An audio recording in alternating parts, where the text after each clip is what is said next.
I finished a 4-book fantasy series and I wanted to share with you guys 5 new things that I've learned throughout this process over the last 4 years. Back in February 2019, I did this video about writing a fantasy series and what I've been learning so far. At the time, I was brand new to writing fantasy, hadn't even finished The Stolen Kingdom, didn't even know the name of The Stolen Kingdom. I was calling the whole series my Princesses and Castles project as a joking working title. All I really had as far as the series was a rough outline of the 4 books that I wanted to do and an idea of what might maybe go into them. Fast forward to August 2019 when I published the first book in the series, The Stolen Kingdom. This one right here. Let me just scooch back so you guys can see all the lovely books right there. I was hooked on writing fantasy. It's my absolute favorite thing to write by far, but I was still super new to it, let's be honest. I immediately started writing the second book in the series, The Jenny Key, which was due to publish in December 2019, and I put out this second part 2 YouTube video on more things that I learned about writing a fantasy series. Book 3, The Cursed Hunter, came out in June of 2020, and I realized I learned even more through this book, so I did a 3rd video in this video series on writing fantasy, specifically with things that I had learned about world building. And now, this last March in 2021, the final 4th book in the series, The Enchanted Crown, was published. I reached the finish line and wow. I still recommend those other 3 videos that I told you about if you're curious to hear what I learned along the way. But now that I'm here on the other side of this series, I have to tell you, I have some new revelations to share that I just really didn't know until now. 5 things specifically. So let's dive right into it. I feel like I should put these back on the shelf so you can admire them. The first thing that I learned is, number 1, even if you outline, you don't really know what's gonna happen for sure until you write it, or even until you edit it, because things change. And I am talking about just so many things. I feel like I outlined the general idea of kind of where I wanted the story to go, and I still generally got to the ending that I wanted, and I still generally had most of the characters that I thought I would have, but when it came to the details of how they got there, the path just went a totally different direction. New things came up, new characters that I never expected to meet came into play. Characters that I just hadn't even bothered to outline just showed up, and I was like, wow, you're actually really important to the story, especially in book 4. There's some characters that I didn't know they would be there. So I have to say, it was just honestly the coolest thing looking back, but it was kind of terrifying in the moment to realize that just because you have an outline doesn't mean you know exactly what's gonna happen. Number 2 might not come as a surprise to you because I feel like I've heard it a lot, and I feel like we all kind of generally assume this will be true, but I'm gonna give you some specific examples of how it's true, because number 2 is that each book gets harder, and I do mean harder.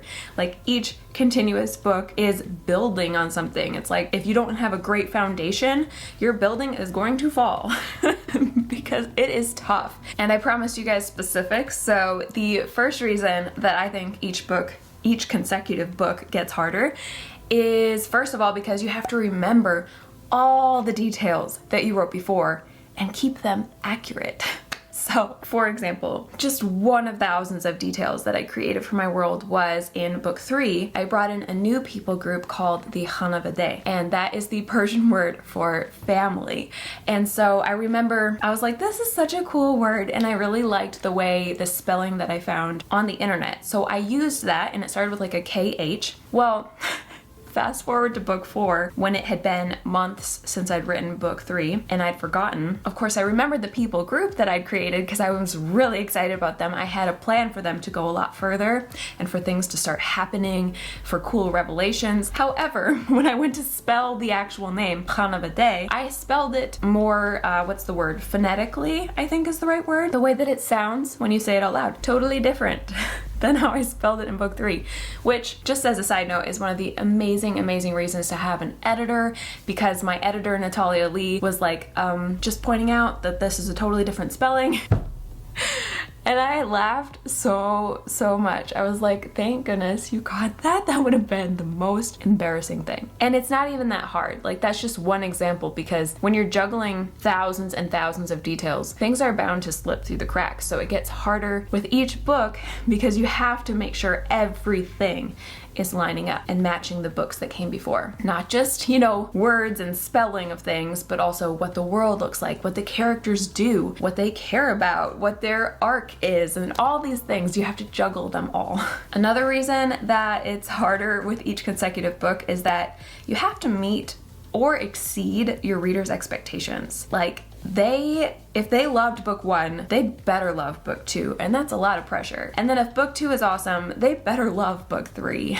And it's hard because sometimes, like with the Stolen Kingdom series, I had 3 characters. Ari is the main character throughout the series, but I bring in 2 other main characters. Book 2 is about Rena, and book 3 is about Nezrin. And they have very, very different personalities. So I had to try to figure out how to still tell a story in a way that readers would enjoy, even if the character was a totally different character to them. The third reason that writing each consecutive book in a series gets harder and harder is you have to figure out your main character's arc continuing beyond book 1. How are they growing? What's happening to them? What are they learning now? Like, they still have to have a purpose. Their story still needs to have an arc, which, if you guys have learned about that, I'm sure there's tons of videos out on the internet if you want to know more about character arcs, but they're the whole point. They are why we read stories. Like, we want to know the journey that the character goes on. And if their whole journey happened in book 1, there's no point for the rest of the series. So there has to be more of a journey, more of a character arc for them to go on beyond book 1. I actually have one other reason that each consecutive book gets harder. And I might have mentioned this in one of my past videos. I can't remember, so it might be a slight repeat, but it's worth mentioning that each book gets more challenging because you have to be careful not to repeat the exact journey you went on in the previous book. You don't want them to just revert back to where they were at the beginning of book 1 and relearn it all over again. That's going to make readers mad. It's going to be really frustrating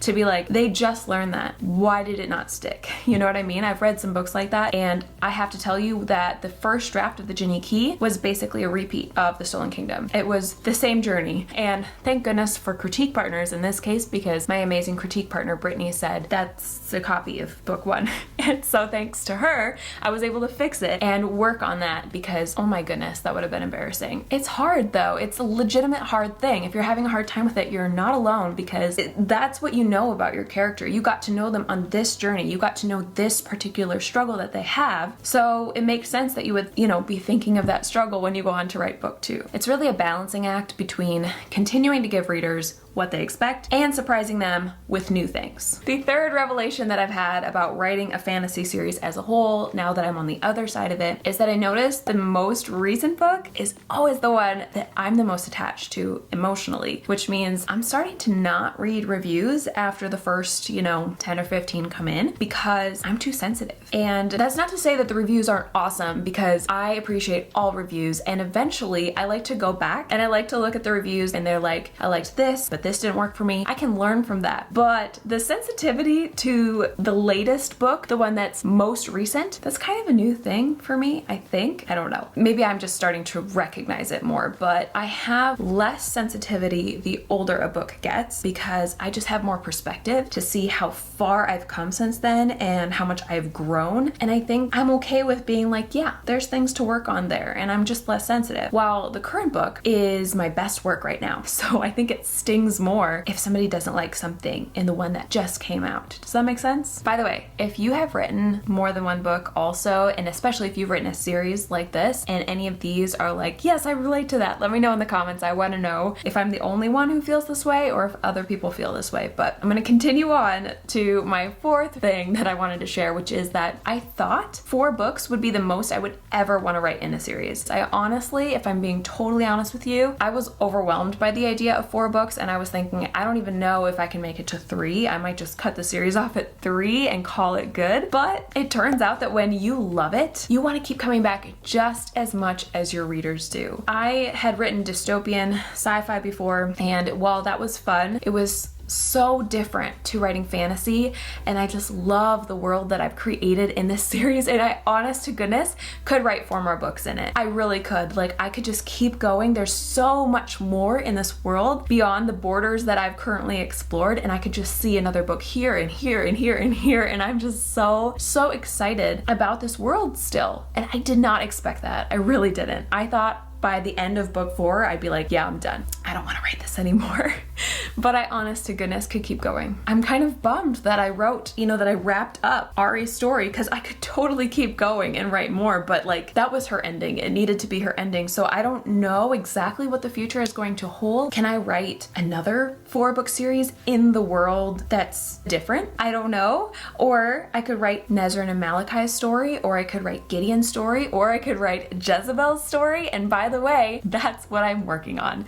So just a quick side note, I love this world so much that I wanted to keep going. And so I had this vision for Queen Jezebel's origin story, kind of her villain origin story. And I got so excited about it. I outlined it and I was like, this is a legitimate story. I think it's going to be a prequel. I'm still figuring it out as I go, but I just finished the first draft not that long ago, and it's a short story. So it was only 20,000 words. It might get longer as time goes on, but I'm coming back to this world because I love it. I love it so much. And so I hope you guys will love it too. That leads to my 5th and final thing that I learned, which is that for each new book, there needs to be a legitimate story. I'm talking start, middle, ending, an actual journey with all the story beats. It can't just be like, hey, they had their happily ever after. Let's just see and watch them and see what happens and just, hang out with them and nothing really happens, because that's not a story. That's not something that a reader wants to see. As much as it's kind of fun to see little snippets of that, we need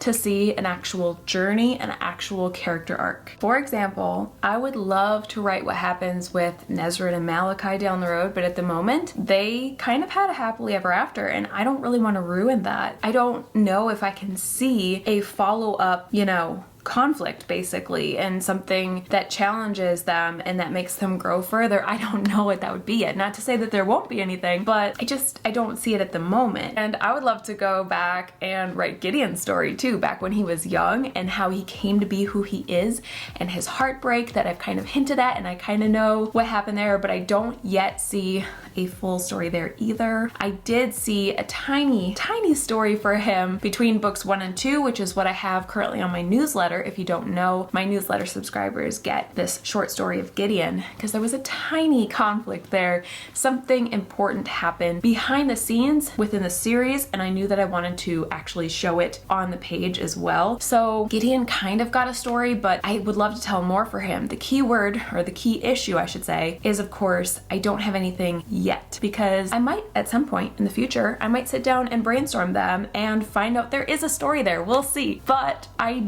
did see Jezebel's full character arc. I did see a story from start to finish, this transformation process, and it happens to be a negative character arc actually, and it all began with this visual of who she was before she became the awful queen that she is in the series. That gave me a full story that I cannot wait for you guys to read. I'm really excited about it. In case you don't know, I've been sharing over on Instagram little snippets of what I'm learning, what the progress has been so far. Right now I just finished the very first draft of the story, so I have all the story beats there, but it's a negative character arc, which is something I had never done before. It was my first time doing that, and so I would actually like to do some videos in the near future on, number 1, writing short stories, because this Jezebel story is actually only 20,000 words right now, and originally I thought it was going to be just 10,000 words, but it grew quite a bit more than I expected. It has a lot more to it than I realized, so I would like to do a video on what I've learned about short stories so far, and I think I would also like to do a second video on negative character arcs, because I have learned a lot about that as well. For now, if you want to know more about what I've learned during the last 4 years of writing this 4-book fantasy series, which I began writing in I think May or so of 2018 through March of 2021, and technically still ongoing, then you can check out those other 3 videos that I mentioned. I will link them below so you can watch them. I just wanted to say thank you guys so much for being here, for being part of this journey. The last 4 years have been crazy. I feel like I have figured out out what I want to write, fantasy,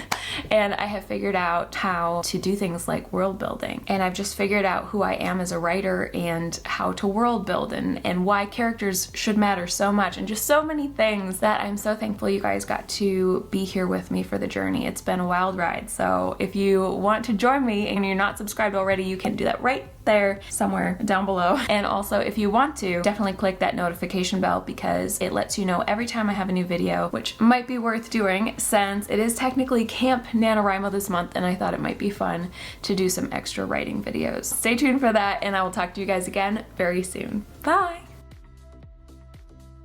Thumbnail time. Let's see if I can do this. This is upside down. The third revelation that I've had about writing and into blah, blah, blah. Oh my gosh, I'm just gonna like look down while the neighbor walks by. Oh, you guys, I'm so awkward.